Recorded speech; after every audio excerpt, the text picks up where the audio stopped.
అంటే అన్నీ కూడా మాయా మిథ్యే అండి. మన మనస్సు ఆడిస్తున్న నాటకంగానే చెబుతూ ఉంటారు ఈ ప్రాపంచిక సౌఖ్యాలన్నీ కూడా.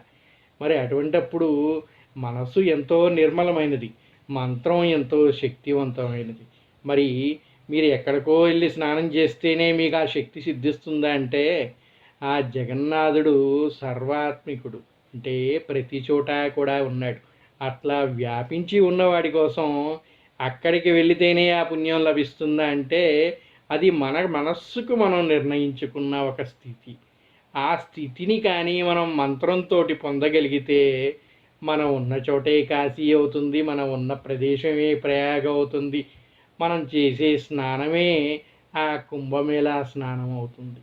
అందువల్ల ఈ మంత్రశక్తికి ఆ మనస్సును నిగ్రహించే శక్తిని కానీ కల్పిస్తే సర్వం జగన్నాథం